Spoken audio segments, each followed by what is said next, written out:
آج آپ کے سامنے قرآن مجید کی ایسی دو آیات آپ کے سامنے لے کر حاضر ہوا ہوں۔ اگر انسان صدقے دل کے ساتھ اس کا معمول بنا لے تو پوری زندگی کے اندر کبھی انسان کو نہ کوئی نقصان دے سکتا ہے۔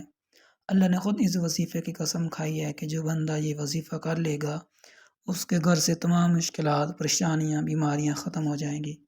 محترم ناظرین کرام، اگر کسی انسان پر اللہ کی جانب سے تنگ دستی آ جائے تو سارا جہاں اس کے پیچھے لگ جائے کہ میں نے نقصان پہنچانا ہے، یا یہ بھوکا مر جائے گا، یا اس کو ذلیل کر دینا ہے، تو خدا کی قسم اس دو آیات کے اندر اتنا راز چھپا ہے کہ اگر انسان صدقے دل کے ساتھ، یقین کے ساتھ، اللہ پر اعتماد اور بھروسہ رکھ کے ان آیات کا وظیفہ کرے، صرف 7 مرتبہ پڑھ لے، اللہ رب العزت انسان کے راستے سے تمام مشکلات کو ختم کر دیں گے۔ اپنے ہاتھوں پر یہ وظیفہ کر کے ایک بار آزما لیں۔ پاک کے اندر ہر مشکل کا اللہ تعالیٰ نے حل رکھ دیا ہے۔ میرے نبی حضرت محمد صلی اللہ علیہ وآلہ وسلم جب معراج شریف پر گئے تو پہلے آسمان پر، پھر دوسرے آسمان پر، پھر تیسرے آسمان پر، جب 7ویں آسمان پر پہنچے تو سدرۃ المنتہا، اس کے آگے کوئی مقام نہیں۔ جب میرے نبی حضرت محمد صلی اللہ علیہ وسلم ادھر تھے تو آواز آئی، ایک دروازہ کھلا تو میرے نبی حضرت جبرائیل امین اس وقت سدرۃ المنتہا تک پہنچے تھے۔ آپ نے حضرت جبرائیل علیہ السلام سے پوچھا یہ کس چیز کی آواز ہے؟ تو جبرائیل امین فرمانے لگے، یا رسول اللہ، میں نے پوری زندگی کے اندر اس دروازے کے کھلنے کی آواز نہیں سنی جو آج میں سن رہا ہوں، یا اس دروازے کو میں دیکھ رہا ہوں۔ اور دوسرے نمبر پر یہ جو فرشتہ نکلا ہے، یہ فرشتہ بھی میں نے اپنی زندگی کے اندر پہلی دفعہ دیکھا ہے۔ تو وہ جب آیا اور اپنے آقا حضرت محمد صلی اللہ علیہ وآلہ وسلم کے سامنے جھک کر اللہ کی جانب سے یہ تحفہ دیا، یہ قرآن کی 2 آیات،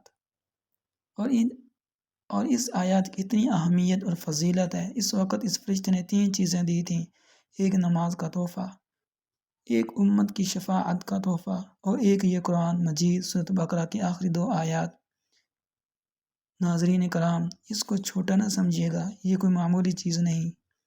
خدا کی قسم یہ پوری کائنات کے اندر سب سے زیادہ مجرب عمل ہے۔ اس کے اندر طاقت ہے، اس کے اندر راز ہے، اس کے اندر گمسم ہو جاؤ، خدا کی قسم دنیا آپ کی ہو جائے گی۔ دنیا کے پیچھے گھوم رہے ہو جہاں سے کچھ نہیں ملے گا، اپنی زندگی تباہ نہ کرو، وہاں سے کچھ نہیں ملے گا۔ اگر ملنا ہے تو اللہ کے قرآن سے سورۃ بقرہ کے آخری 2 آیات وہ ایک دفعہ سماعت فرما لیں۔ میں آپ کے سامنے اس کی تلاوت کر دیتا ہوں، بہت ہی آسان ہے، آپ نے ایسے ہی پڑھنا ہے۔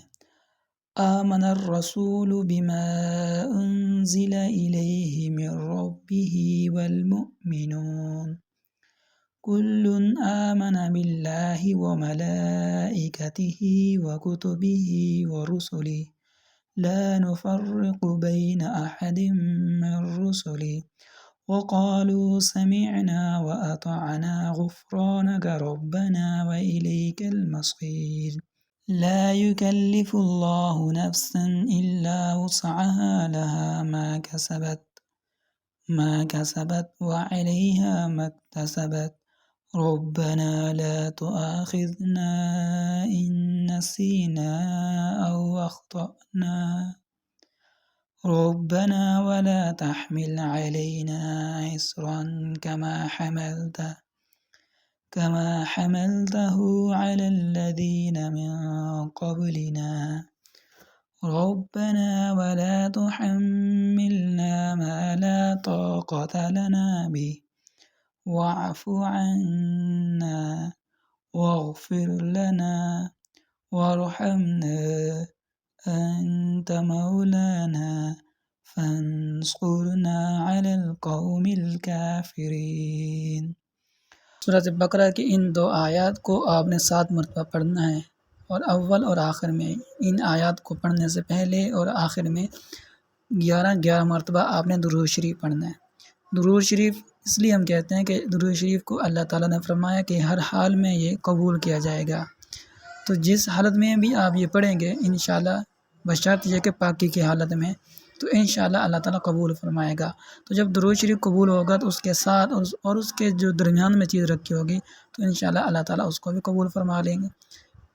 اس لیے ہم کہتے ہیں کہ جب بھی کوئی وظیفہ، کوئی عمل کرنے لگو تو اس سے پہلے اور آخر میں درود شریف کی تلاوت کیا کریں، اس کا ورد کیا کریں۔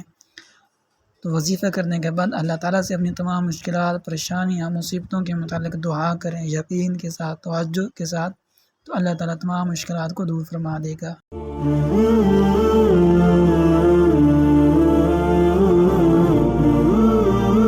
اشرفی اسلامک انسٹیٹیوٹ